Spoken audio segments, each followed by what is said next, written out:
Okay, well, good afternoon. We'll reconvene the Standing Committee on Public Accounts, and we'll turn our attention to Saskatchewan Liquor and Gaming Authority and the chapters that are focused on their end by the provincial auditor. I'd like to welcome Susan Ross, President and CEO of Saskatchewan Liquor and Gaming Authority, to the committee here today, and I'd ask her to briefly introduce the officials that have joined her here today, and refrain from further comments at this time. We'll kick it over to the auditor and then come back. You don't have to touch the mic. No, that's great. Wait. All right. Thank you very much, Mr. Chair. With me today is Charlene Callender, sitting behind us, Vice President of Corporate Services and Gaming Operations, and Fiona Cribb is on my left, Vice President of Regulatory Services. Warren Fry on my right, Acting Vice President of Liquor, Wholesale and Distribution. We're pleased to be here to discuss the Provincial Auditor's reports in relation to the Saskatchewan Liquor and Gaming Authority. Thank you very much. I'll turn it over to the Provincial Auditor, and I think they're going to focus on Chapter 10 to start. Good afternoon, Mr. Chair, committee members and officials. With me today is Mr. Jason Shaw. He's the Deputy Provincial Auditor responsible for the Saskatchewan Liquor and Gaming Authority. I also have Mrs. Kim Lowe, our liaison with this committee, and beside her is Ms. Nicole Dressler, who is a principal in our office and worked on and does work on the audit of liquor and gaming. The first chapter includes 8 new recommendations with regards to regulating cannabis. The third chapter includes 5 new recommendations related to regulating locally manufactured alcohol. And the last chapter includes 1 new recommendation for the committee's consideration around protecting credit card information. Jason will pause after each chapter to allow for the committee's discussion and consideration. And I do want to thank the President and CEO of Liquor and Gaming for the cooperation that was extended to us during the course of our work. I'll now turn it over to Jason. Thank you. The Saskatchewan Liquor and Gaming Authority is responsible for regulating Saskatchewan's recreational cannabis retail and wholesale businesses. Recreational cannabis refers to cannabis products used for non-medical purposes.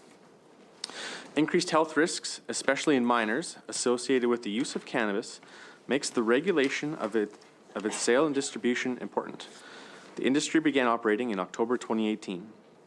Effective regulatory processes help prevent the sale of legal recreational cannabis to youth, keep profits from cannabis sales in the regulated market, and allow adults to access legal cannabis.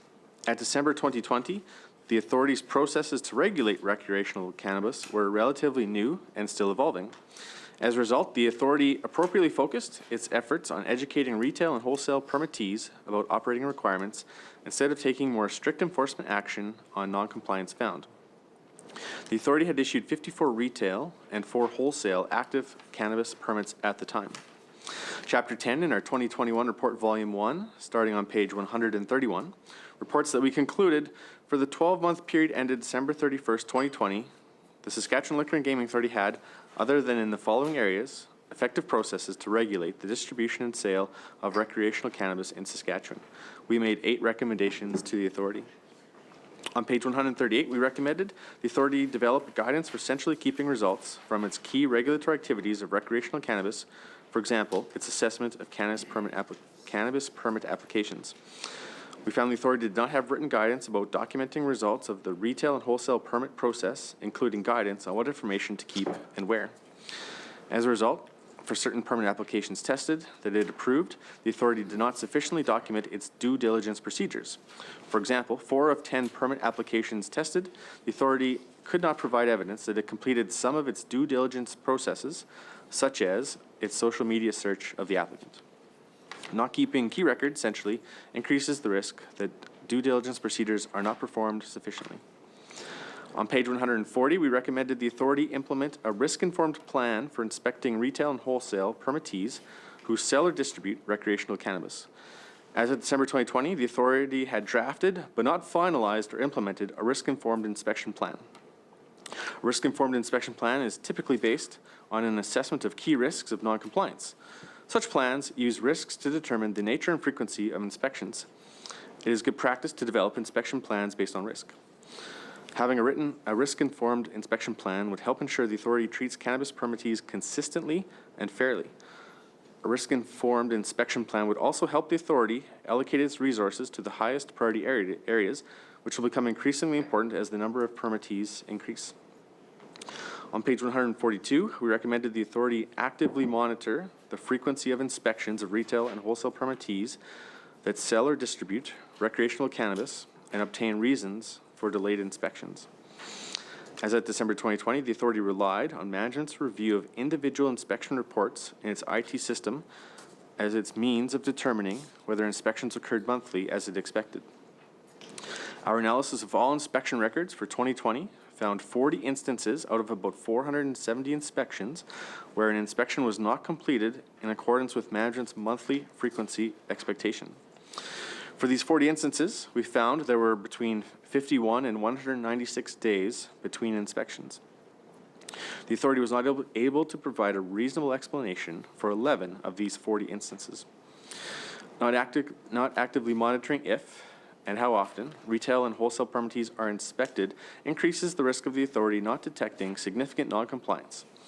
Unidentified violations could lead to increased risk of public safety.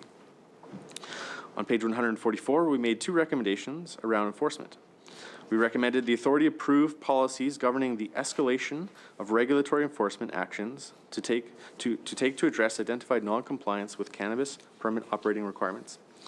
We also recommended the authority advise permittees when the authority expects to start taking regulatory enforcement action to address identified non-compliance with cannabis permit operating requirements. Although the authority had drafted guidance about addressing identified noncompliance, at December 2020, it had not finalized its guidance, nor decided when it planned to take enforcement actions other than educating recreational cannabis retail and wholesale permittees. Also, the draft guide did not set out expected timeframes to review and approve recommended sanctions. Not having a complete and approved guideline increases the risk of staff not performing expected procedures or not performing them consistently. In addition, it increases the risk of the authority making decisions on how to deal with non-compliance that are not in line with senior management's expectations. Furthermore, not having approved enforcement policies available to all permittees reduces transparency. A shift to enforcement from education will be needed after the initial startup phase of cannabis regulation. As a regulator, the authority must be fair and transparent to cannabis retail and wholesale permittees as to when it expects to make this shift. On page 145, we recommended the authority promptly communicate to cannabis retail and wholesale permittees sanctions about addressing identified noncompliance. For 2 of 6 instances of the authority's inspectors identified noncompliance that we tested, the authority had not reviewed or approved, as of January 2021, sanctions drafted several months earlier. In our further review of all noncompliance identified by the authority during our audit period, we found up to 12 more instances where cannabis inspectors had identified noncompliance and drafted a sanction letter, and the authority had either not issued a sanction at January 2021, nor finalized what enforcement action to take. By not reviewing and approving sanctions timely, the authority increases the risk of cannabis permittees continuing to not comply with the authority's operating requirements. This may increase risk to public safety. On page 145, we recommended the authority enable effective monitoring of the status of enforcement actions to address cannabis retail and wholesale permittee identified noncompliance from operating requirements. The IT system the authority used at December 2020 to regulate cannabis did not have the capability to report on the history of identified noncompliance and actions taken to address that. Staff will need effective monitoring capabilities prior to the authority transitioning to taking enforcement actions to address noncompliance. This would enable management to readily determine whether sanction level is required for continued noncompliance or to monitor whether staff took appropriate action in accordance with the guidelines. On page 147, we recommended the authority periodically give senior management written reports on the nature and extent of noncompliance with cannabis retail and wholesale permit conditions and related enforcement strategies and actions. Senior management did not receive written reports about the nature and extent of permittees not complying with operating requirements or the implications of identified noncompliance. Also, senior management did not receive information about enforcement strategies to achieve compliance. By not reporting this information to senior management, the authority increases the risk of senior management not being aware of the nature and extent of identified noncompliance and implications thereof. It also may increase the risk of the authority not taking sufficient or appropriate action to bring permittees into compliance for significant infractions. I will now pause for the committee's consideration. Thank you. Thank you very much for the focus and the work and the presentation. I'll turn it over to Ms. Ross for a brief response, then we'll open it up for questions. And I should table as well, I want to thank everyone involved in the that provided the status update, and I'll table that at this time.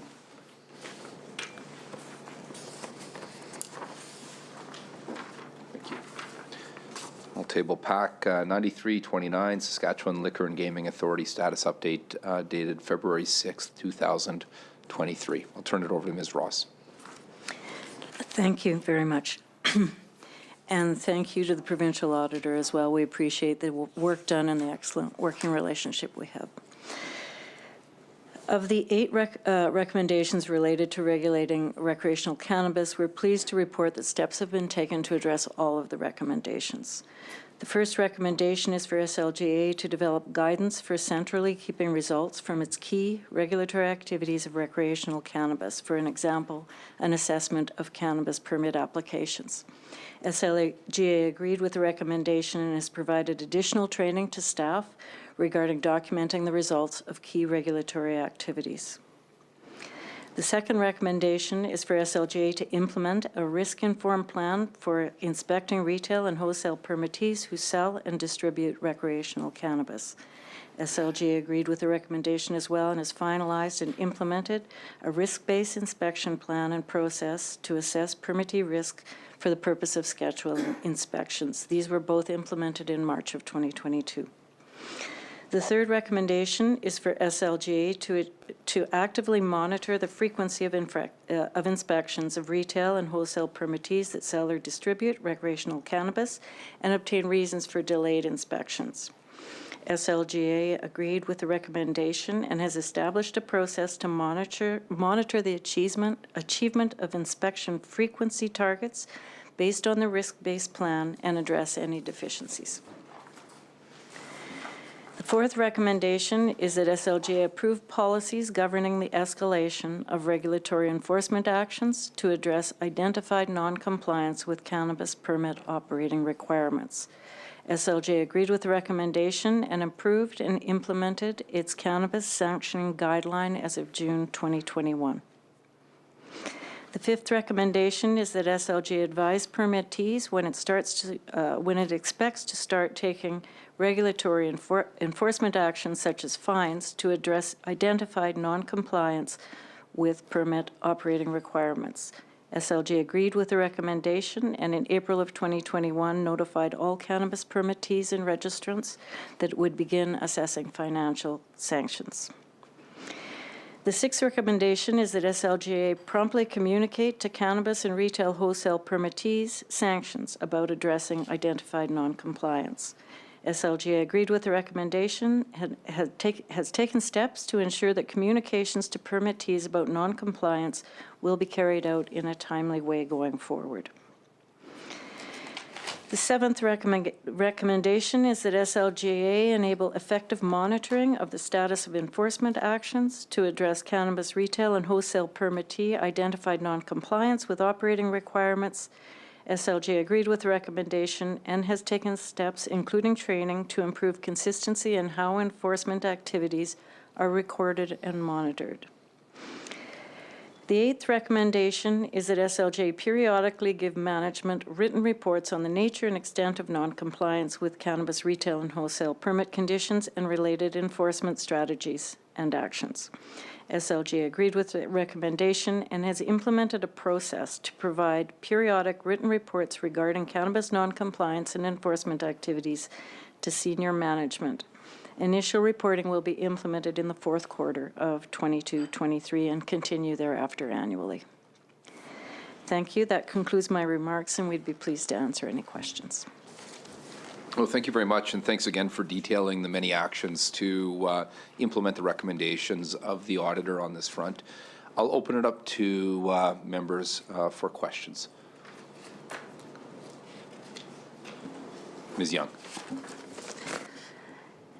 Thank you, Mr. Chair. Good afternoon. Nice to see everyone here today. Thanks for making the time. I propose going through the recommendations just sequentially, as I have a question or two, I believe, about almost all of them. Beginning with the first recommendation on page 138, which I do note is considered implemented, and the actions taken to date indicate that SLGA provided additional training for staff, as well as sharing the notes and outcomes of that training for future guidance. Recognizing that training did take place in May 2022 for the staff at that time, and this was shared.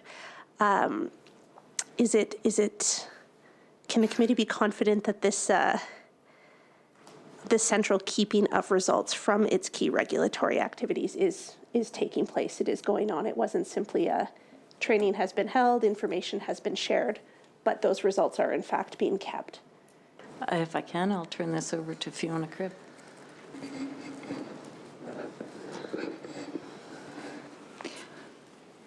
Yes, I believe that the staff is adequately keeping the records now as per the training. There was some bumps at the beginning about inspectors keeping things in notebooks and not getting them into the computer system, which is a habit you have to develop. So I think we've made good progress on that. So there is still a manual input component for staff. Yes, because they're on the road looking at cannabis outlets. So typically they'd be taking notes then, but then they need to come back to the office and enter it into the system. And within SLGA, is there kind of a periodic review of some of these processes at which senior management would verify, yes, the processes, the training that we provided was sufficient, these are taking place, we don't have any kind of ongoing systemic gaps in the information being recorded? Well, the oversight at that level would be by managers, and managers passing the information on to directors, and then you would only have a senior management review at the end of the year. Okay, so it's an annual review then. Okay, thank you. For the second recommendation in regards to SLGA implementing a risk-informed plan for inspecting retail and wholesale permittees selling and distributing recreational cannabis, understanding from the implementation of actions that a risk-based inspection plan and model does now exist. Is there any incentive on the permittee side? Ongoing compliance means fewer inspections, or?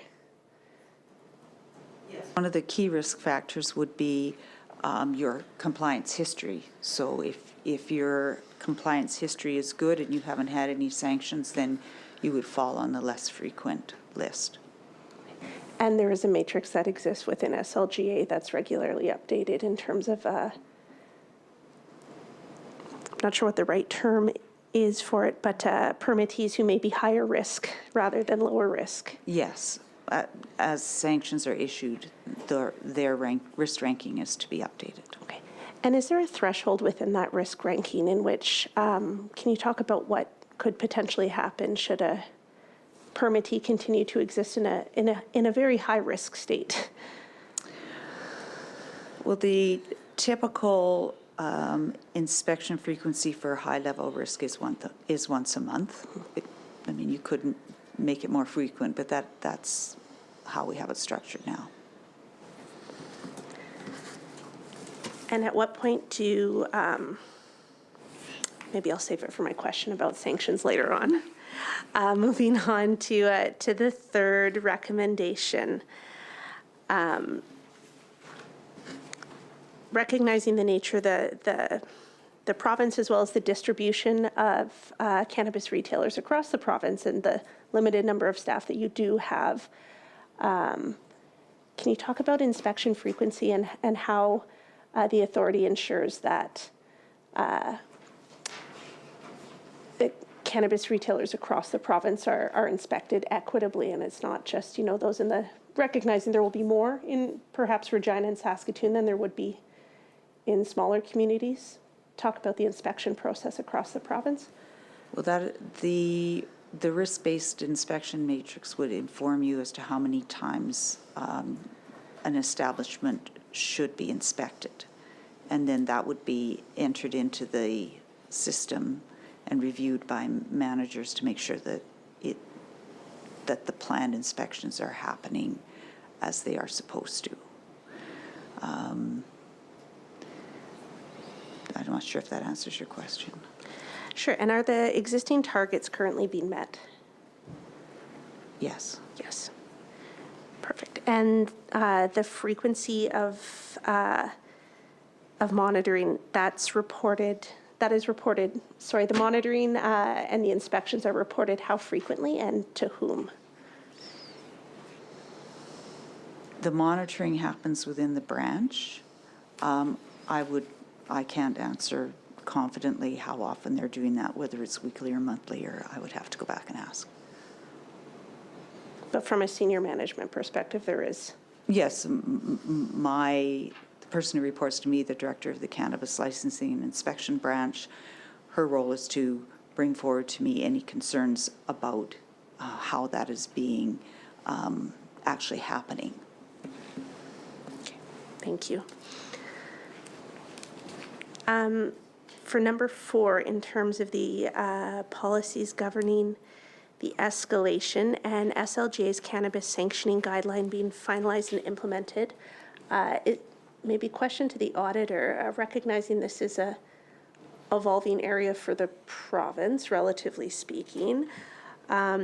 Is the guideline and the sanctions therein, is it sufficient to meet the needs of the authority? Yeah, as long as I think, like you said, it's implemented. So it's a matter of if someone is been inspected, that the, I guess, degree of the non-compliance was severe enough to warrant a sanction, that they're being notified and that's being communicated in a timely manner, and then it's being addressed, or a re-inspection occurs. So I think in terms of something high risk, it would be an instance whereby an inspector saw them potentially not carding someone and potentially selling to minors, right? You'd probably want to go and reconfirm the next month whether that continues to occur, and if not, that gets addressed in a timely manner, because that is not something we want to occur at the various cannabis outlets. Mm-hmm. And on the topic of sanctions, I believe the report says that these permittees were notified in 2021, April 2021. How many have occurred to date?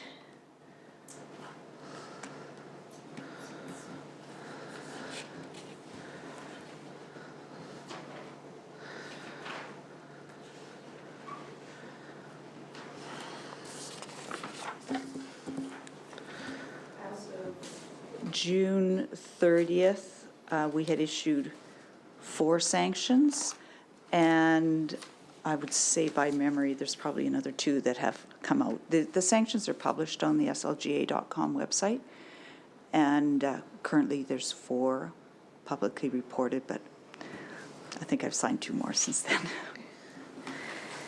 And those, pardon me, those would be financial sanctions. Yes.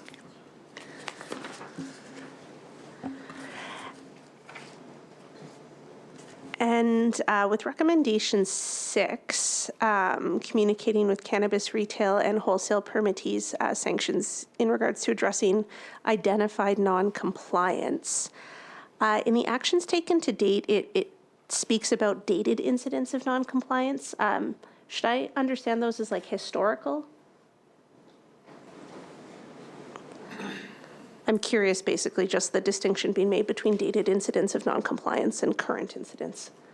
Yes, I think the provincial auditor was commenting on the length of time between the observations of the non-compliance and when the sanctions were being considered higher up the chain and being issued, and that we didn't have a written target for issuing those sanctions. And we now do, consistent with our liquor policy, it's 6 months from when the noncompliance was observed. So is that am I understanding that properly then? Is on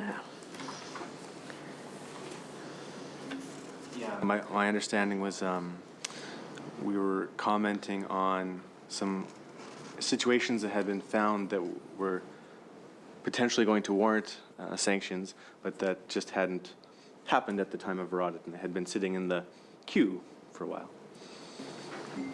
And that was going to be my next question in terms of the consistency with other sanctions. It is consistent with liquor, the 6-month period.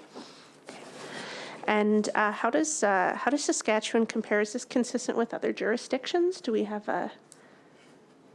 I don't know the answer to that.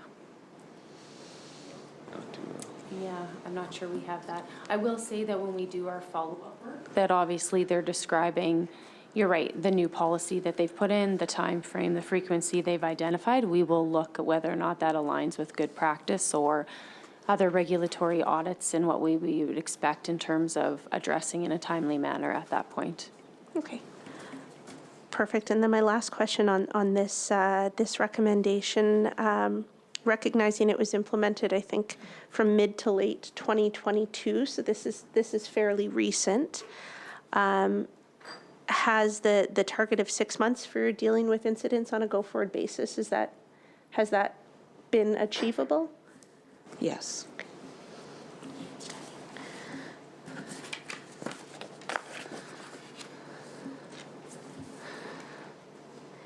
And then for recommendation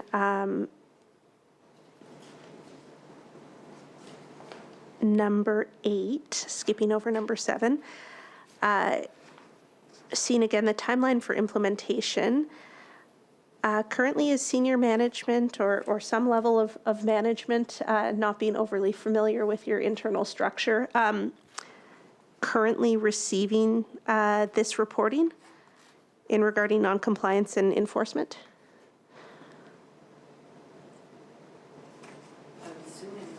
Managers and then going up to the vice president, and that then it will be reported to the executive committee annually, and that's anticipated to take place this last quarter of this year. And pardon me, anticipated to take place this current year? That's right. Okay, so it has Yes. not occurred to No, date. no, it has not. And I believe it was mentioned that there would be periodic reporting on this in your opening comments. That's the Annual, same, yes. annual, okay. All my questions on this chapter? Yeah. Any further questions, committee members? Not seeing any at this time. Thanks again for the very clear report on the status update and the actions that have been taken to ensure implementation to the leadership at SLGA. And I would welcome a motion to concur and note compliance with recommendations 1 through 8, moved by Mr. Gowdy. All agreed? That's carried. We will move along now to Chapter 25. I'll turn it over to the Provincial Auditor's Office. Thank you. The Saskatchewan Liquor and Gaming Authority is responsible for permitting and monitoring over 3,000 commercial permittees in the province. It regulates commercial permittees' on-table sale of liquor to the public by issuing permits, inspecting permitted establishments, enforcing permit requirements, and educating permittees. It used about 13 staff as of February 2021 to carry out this work. It works with various law enforcement agencies to enforce its terms and conditions and the related laws. Chapter 25 in our 2021 report, Volume 1, starting on page 267, reports the status of the 3 outstanding recommendations initially made in our 2017 audit of the Saskatchewan Liquor and Gaming Authority's processes to regulate the on-table sale of liquor by commercial permittees to the public. By 2019, the authority had implemented 3 of 6 recommendations made in our original 2017 audit. We found by February 2021, the authority implemented 1 of the 3 outstanding recommendations. The authority sufficiently documented when it expects inspectors to complete liquor inspections and investigations and provide reports to the managers. It also documented when managers need to provide the director with the recommendations for sanctions. For each of the 10 inspections we tested, the authority completed inspections within its established timelines. While the authority made progress, more work remained on the final 2 recommendations. Firstly, the authority was not consistently monitoring whether staff completed inspections of permitted establishments as required and obtaining reasons for delayed inspections. Monitoring that inspections occur as planned reduces the risk of not detecting significant violations by permitted establishments. Secondly, the authority completed reports of noncompliance items, but did not perform a written analysis of key trends of identified noncompliance with requirements for selling liquor for consumption in permitted establishments. Without written analysis on key trends, the authority may not know whether its liquor regulatory processes work if it applies its regulatory processes fairly and consistently, or if commercial permittee compliance is getting better or worse. Knowing this can assist the authority in planning its resources for the next fiscal year. I'll now pause for the committee's consideration. Thank you. Thank you very much. Thanks for the follow-up on this front. Thanks as well for the actions that you've reported out, that these recommendations have in fact been implemented at this point in time. But I'll toss it over to Ms. Ross for a couple remarks, and then we'll open it up for questions.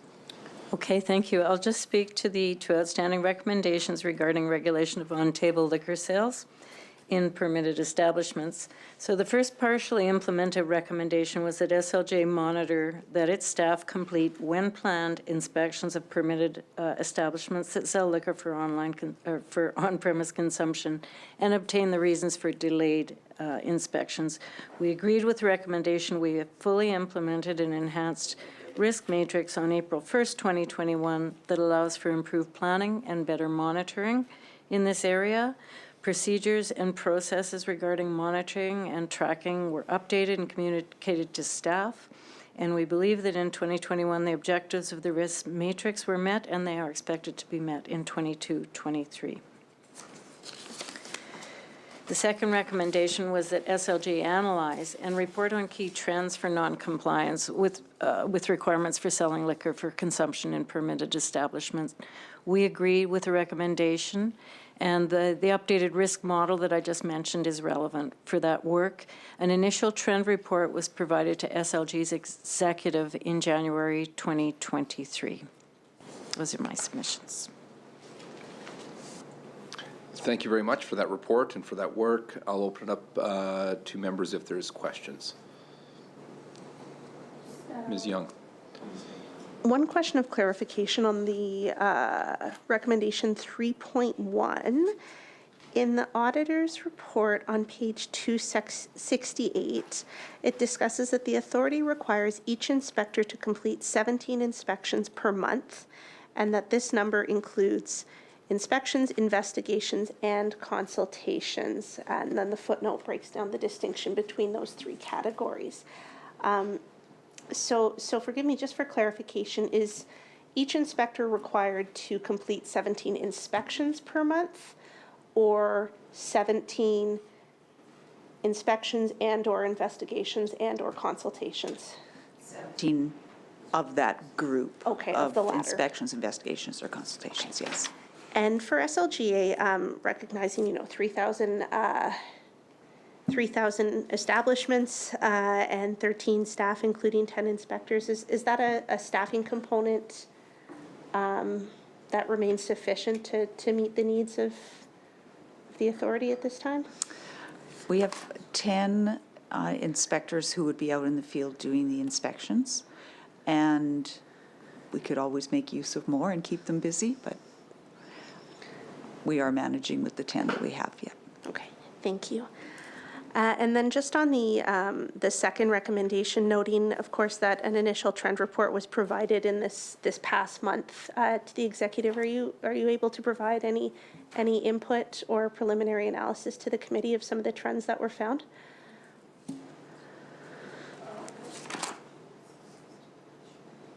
So We looked at selling to minors. We have a Minors of Test Shoppers program that's been active since August of 2022. It was delayed for a while during COVID. The current trending in December 2022 shows an overall 81% compliance with, which is a dramatic improvement over the 62% rate observed in the prior period. That was between February 19th and March 2020. So we've reinstituted the program, and it is appearing that it is being quite successful. On the U-Brew, U-Vin industry, where you can make wines and beers in commercial establishments, we did note some commercial use had been noted, and they will all be inspected in the 23-24 fiscal year and educated as to proper practices to stay within the boundaries of that program. On minor-aged employees, we've had several observations of minor-aged employees in permitted premises left alone with access to alcohol or serving alcohol, and we have identified a need there to further education prior to doing anything else in relation to that. On the special occasion permits, some of them are very major events like rodeos, trade shows, and the public is there. And we've noted a trending toward not having proper security monitoring, resulting in intoxications and minors being served alcohol. So we've identified a need for more high risk, with more high-risk special occasion permittees prior to the event to assure a real clear understanding of the rules and need to comply. That was our initial report. Yeah. Interesting. Thank you so much. Mr. Chair, no further questions from me on this chapter. Thanks for the questions, the responses. Other committee members? Not seeing any. These are outstanding recommendations, so we don't have to vote on them again. Glad to see that implementation has occurred. I'd invite a motion to conclude consideration of Chapter 25. Moved by Mr. Harrison. All agreed? All right, that's carried. We'll move along now to Chapter 6, and I'll turn it over to the Provincial Auditor's Office. Thank you, Mr. Chair. The Saskatchewan Liquor and Gaming Authority is responsible for regulating and controlling the manufacturing, possession, sale, and delivery of beverage alcohol in Saskatchewan, including locally manufactured craft alcohol. Locally manufactured craft alcohol refers to craft alcohol products produced and sold in the province, and typically includes cider, beer, distilled alcohol, and wine.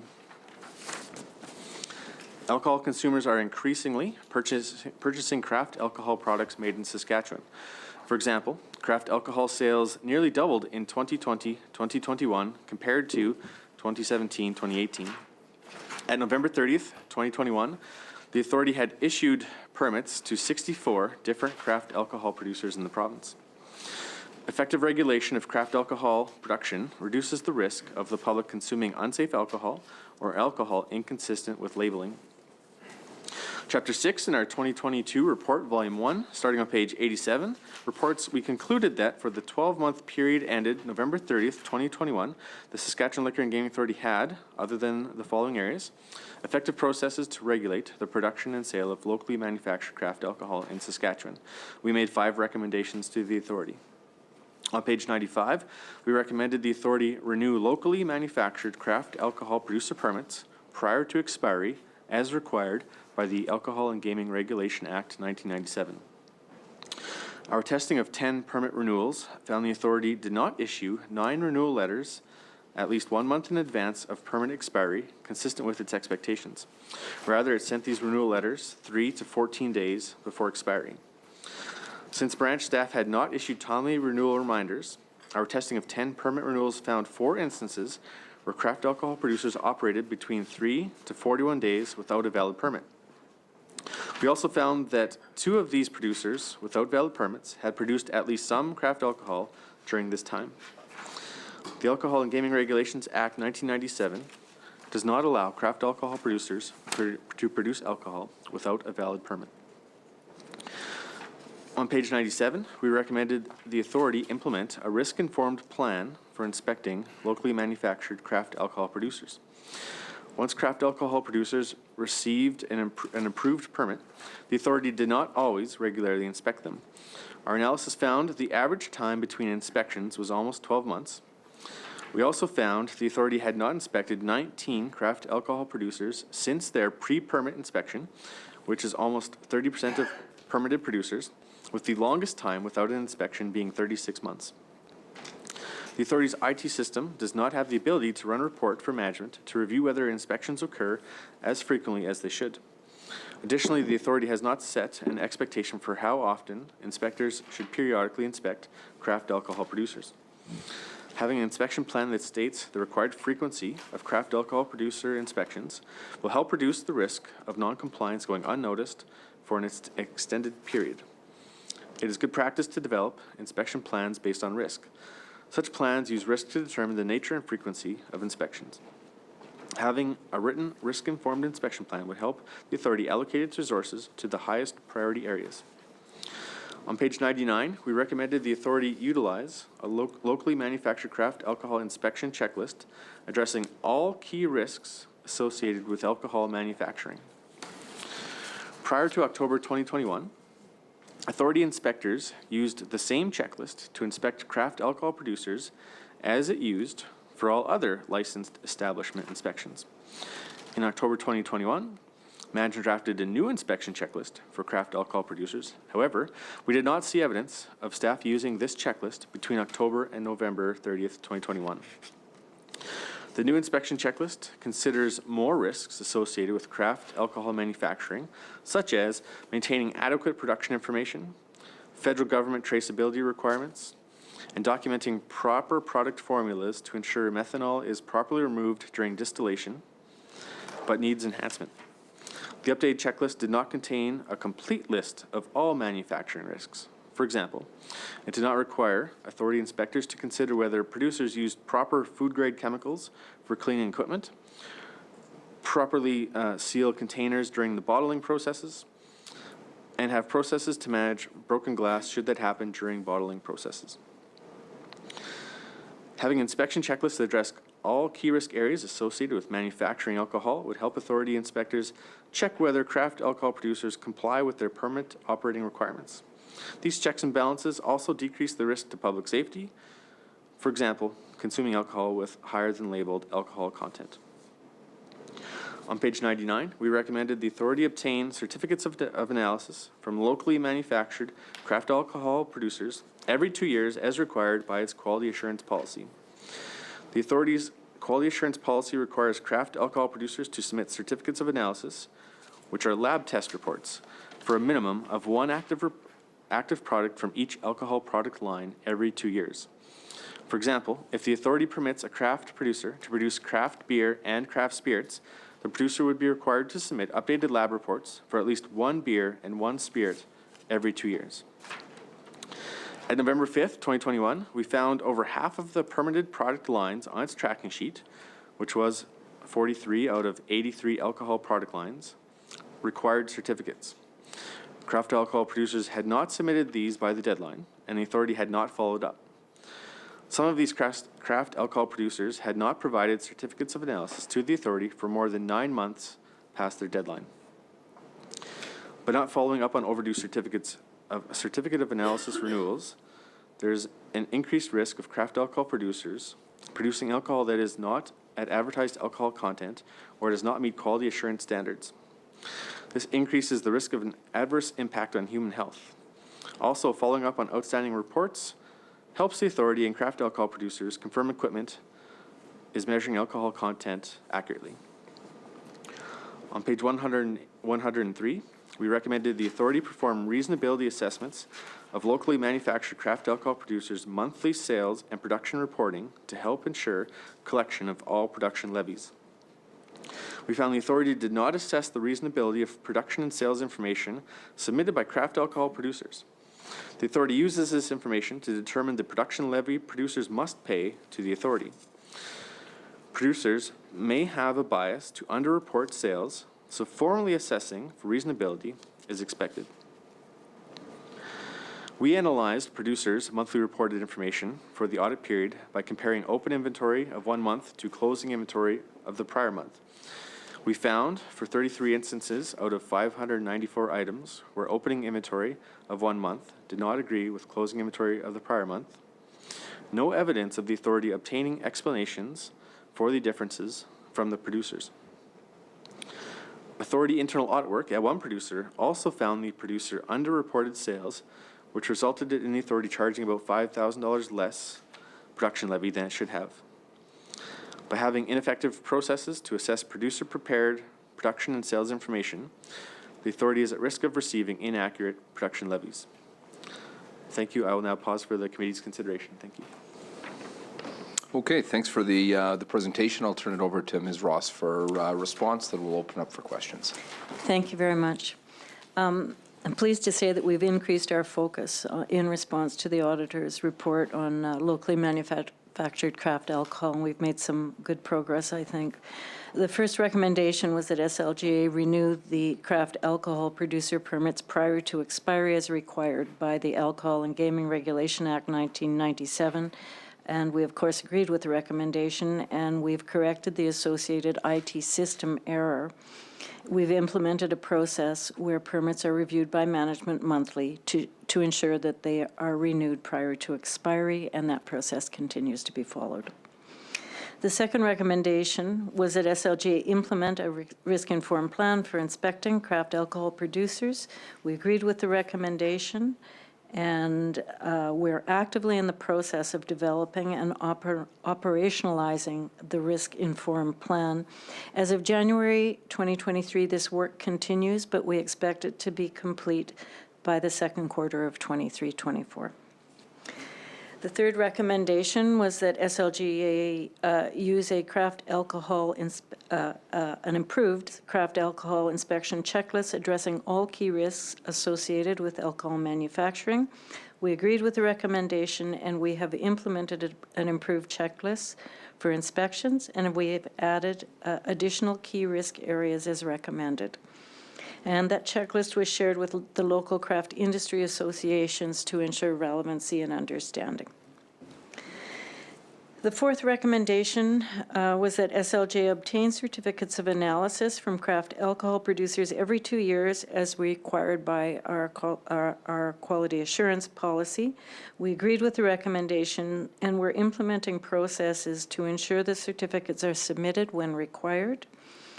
There are currently 14 of 87 certificates of analysis outside of the 2-year period. This is a decrease from 43 of 83 that fell outside of the 2 years when last reported, and that's an improvement from 51% outstanding to 16%, and we are well on our way to completion of that. The fifth recommendation is that SLGA perform reasonability assessments of locally manufactured craft alcohol producers' monthly sales and production reporting to help ensure the collection of all production levies. We agree with the recommendation, and we have implemented processes to ensure that the monthly sales and production reports are reviewed monthly for reasonability. And that concludes my response. Thanks so much for the responses. I'll open up to committee members for questions. Ms. Young? Thank you very much. Just question for clarification. In the instance in which some craft producers were operating without a valid permit, what were the consequences?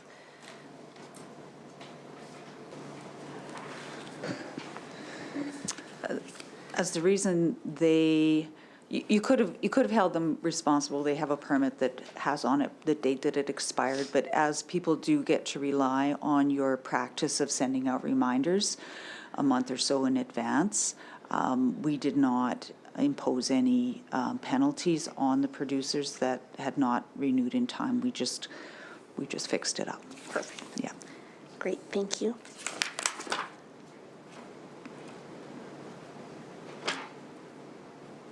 And on the question or the recommendation, is it the recommendation of a inspection checklist to address risks associated with alcohol manufacturing?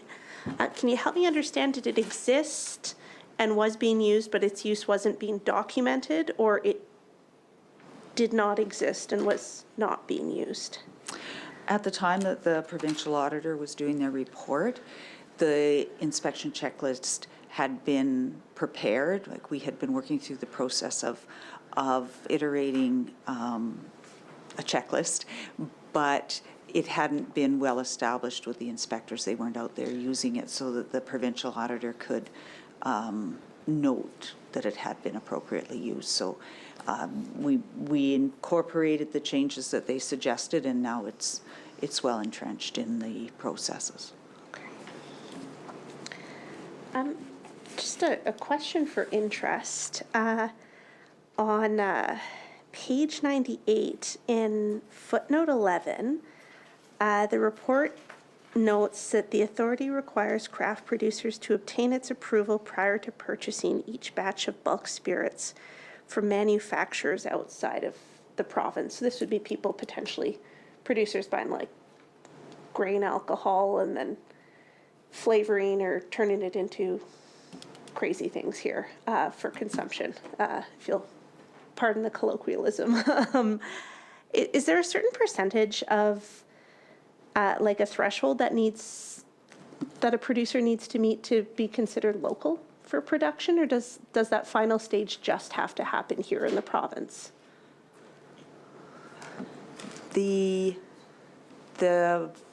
When you buy the neutral grain spirits, you have to distill it in your facility as before you can be considered a local craft producer. So they would run it through their still equipment here and then, do the various flavorings, etc. That will lead you to be considered a type 2 craft producer in the province. The type 1 craft producers would start from the grain, for example, and produce that alcohol from the start in Saskatchewan. That would be considered a type 1. Okay, interesting, thank you. Then on the fourth recommendation, in chatting with some folks in industry, specifically as it relates to certificates of analysis for locally manufactured craft alcohol, I've heard like positive feedback from people saying, yeah, of course, we should do this. But I was interested to note that SLGs work closely to accredit a lab here in Saskatchewan to alleviate cost and timing. I obviously haven't chatted with every single craft producer in the province, but those that I have discussed this with have said actually it's significantly more expensive to have this done in Saskatchewan, and the majority still go to, I believe it's the LCBO for that analysis. And I'm wondering if there's any comment that the authority can offer on that, and if it's a goal to have it done in province or just to have a market option available. We, three of us seem to be at loss as to the answer to that question. That's okay, I just... I don't think it's a goal. It was something to provide as an alternative for a quicker turnaround. As for the costs, I'm not sure the cost differential between LCBO and the Saskatchewan lab. Yeah, and again, I'm not a manufacturer myself, so this is just through conversations with folks, but I've heard it's about half as expensive to go out of province as it is to have it done here. So again, not a lot of personal expertise, but I was curious, just noting that cost and timing were stated here as goals for the authority, and if that was something that was being considered, or understanding it's a private company that you don't have control over, but if the goal was simply to provide an in-province option or something. From my understanding, I'm not sure what the costs are. From my understanding, some of the costs associated with it are the shipping costs to get it to LCBO, which would be significantly less in Saskatchewan. Yes, hence my surprise at learning it was still cheaper to go to Ontario. Yeah. But I don't know the exact answer to that. Okay, no problem, thanks. And then in regards to the craft alcohol enforcement actions, noting a significant drop-off in 2020, 2021 compared to years previous. The chart on page 100 begins in 2017 and, kind of bounces around from 5 to 13 to 6 enforcement actions, and then 1 in 2020, 2021. Is this a result of COVID or compliance? A result of COVID and not having people out making contact with people, making that as little as possible. Okay, great. So the committee should not anticipate this as the beginning of a trend necessarily.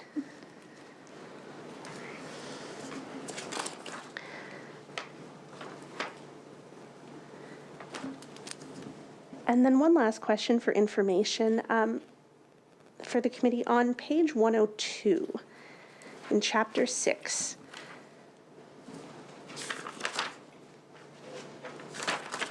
I struggle to wrap my head around this, and I wasn't going to ask, but we're doing okay for time. So I do not, for the life of me, understand the first sentence there. Production levy rates are lower than the markup that applies if craft producers sell craft products to the authority. Can you unpack that for me?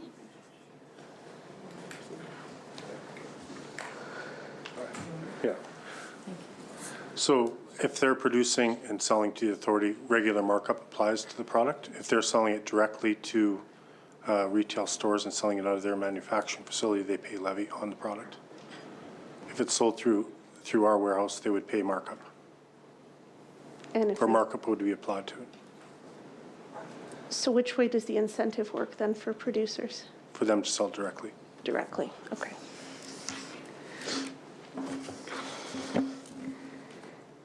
And then for the last item,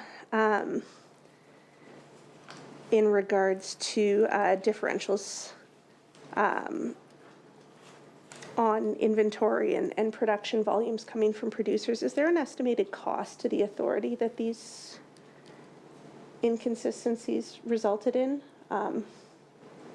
There wouldn't be a cost because we follow up and collect anything that's owing to us. So the recommendation here was more because we weren't following up, and that's been addressed. So the follow-up has taken place? The follow-up has taken place and is taking place. So if there's a variance now, it's followed up with immediately to determine the cause of it. And how's that shaken out? Has the authority ended up being owed money or owing? I think it being owed. Can you repeat the question? So if the authority, if SLGA is in the process of following up with producers who have either over or underreported, is there money owed to the authority that's outstanding, I think or? it's in both. It would be a bit of both. If they are owing us money, their invoice would be adjusted, and they'd be credited back if they were paid. And do you have an overall figure for that? I don't have an overall figure. Would it be material, significant? It wouldn't be material or significant. Okay, thanks. Any further questions on this chapter here? Certainly, we have an incredibly, I'd say, strong, dynamic, industry on this front, and exceptional craft brewers and distillers, and so I appreciate the attention on this front, and a shout out to them for their talents and the investments they're making, and the employment and opportunities they're creating across Saskatchewan as well. I would entertain a motion to concur and note compliance with recommendations 1, 3, and 5. Mr. Jensen moves. All agreed? That's carried. With respect to recommendations 2 and 4, I'd welcome a motion that we concur and note progress towards compliance. Moved by Mr. Gowdy. All agreed? That's carried as well. Okay, we'll move along to our last item on our agenda, and that'd be Chapter 5. I'll turn it over to the Provincial Auditor's Office. Thank you, Mr. Chair. This presentation provides our audit results of the annual integrated audit of the Saskatchewan Liquor and Gaming Authority for the year ended March 31st, 2022. The results are included within our 2022 report, Volume 2, Chapter 5, starting on page 35. For the year ended March 31st, 2022, report that Saskatchewan Liquor and Gaming Authority, SLGA Holding Inc., and SLGA Retail Inc. each had reliable financial statements and complied with relevant authorities. The authority had effective rules and procedures to safeguard public resources, other than it needed to follow its data protection policy for credit card information. On page 38, we recommended the Saskatchewan Liquor and Gaming Authority follow its established policy for protecting credit card information it receives from liquor retailers and regulatory clients. The authority has a policy for data protection. However, we found staff were storing credit card information of liquor retailers and regulatory clients electronically, which is prohibited under the policy. In December 2021, the authority was subject to an external cyber attack where an unauthorized third party may have accessed or taken sensitive information, including credit card information. After the cyber attack, authority management assessed how it stored credit card information. We reviewed management's assessment and found staff stored some credit card information obtained from liquor retailers and regulatory clients on the authority's network, which is not in accordance with its policy. The authority indicated it identified about 125 unique credit card numbers it inappropriately stored electronically in 2021-22. Not following its policy for properly protecting credit card information can result in the loss of sensitive information and negatively impact the authority. Thank you. That concludes my presentation. Thanks for the presentation. I'll turn it over to Ms. Ross for a response, and we'll open it up for questions. Thank you. In respect to the recommendation that SLGA follow its established policy for protecting credit card information that it receives from liquor retailers and regulatory clients, specifically liquor purchases and permit fee payments, SLGA agreed with the recommendation, and we've reviewed and updated our processes on storing credit card information. We have a policy, an improved process in place requiring all employees to now annually sign off on its IT data protection policy, which addresses the storage of credit card information. We've also updated our process on storing and moving credit card information. Employees who obtain credit card numbers from customers for payments now enter numbers immediately into SLGA's system. This eliminates the practice of documenting numbers outside of the system or emailing them to SLGA's financing branch to process them into the system. So we believe that we have covered that off. Thank you very much. I'll open it up to committee members for questions. Ms. Young. Thank you very much. My take in reading this chapter, and please let me know if I'm off base, is that there were existing policies that were in place. However, they weren't being followed, which led to the private credit card information potentially being accessed by third parties. And in reading this, it just struck me as an uninformed person that potentially this is due to, ease for the employees or the customers who were, in theory, managing this credit card information and storing it inappropriately. As such, is there comment that can be offered on the sufficiency of SLGA's IT infrastructure and whether it's meeting the needs of employees and customers if potentially this sounds like it was a bit of a inappropriate workaround on behalf of staff? It wouldn't have anything to do with the IT infrastructure. It was a process that was used inappropriately. So the process was that we could document them, on paper and use it that way and store it properly. However, there were some employees that emailed the information instead of on paper. So that didn't really have anything to do with our IT infrastructure. That process that we had to use the credit card information was just not followed. Okay, so they weren't emailing it then for They were emailing it,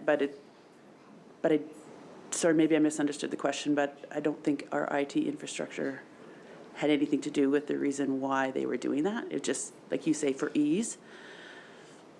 Okay, so the programs and like payment processing and things like that employees at SLGA would have would be sufficient to Yes. to work efficiently, and this Yes. this was And- just so the finance staff were the staff that had access to Moneris to enter credit card information, which we've now changed. We've put it right to the source. So if a customer calls in with credit card information to pay a bill, the customer reps can enter it immediately rather than taking it down and handing it to finance. right. So they'll just do it over the phone, punch it into Yeah. like the point of sale That's system. exactly right. Okay, and so I guess I'm just trying to understand then why, in the first place, why it was being emailed if the processes were there and it wasn't, to save time or increase efficiency or ease. Well, I can surmise that that was why people did it. We were unaware that people were doing that, so. If I may, I Sure. believe, and Charlene may be able to correct me on this, but I believe that what we're trying to say is that the Moneris was there, but it wasn't available to the customer representatives to input directly. So there was a two-step process to get it to the people that could put it. Now we've changed that so that they can input it directly.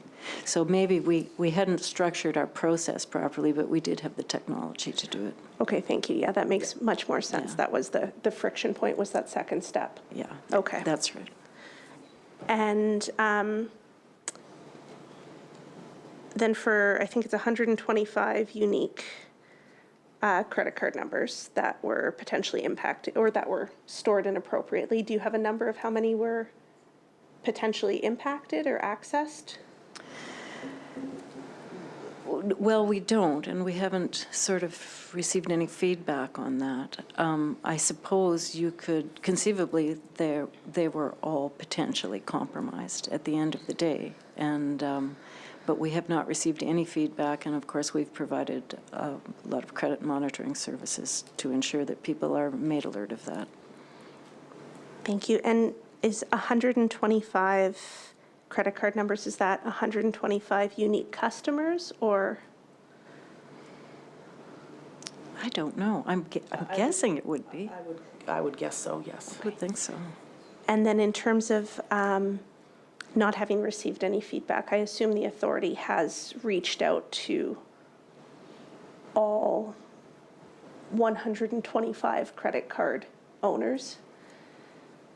I'm trying to think about our processes. Sorry, it was a while ago, and there were many processes.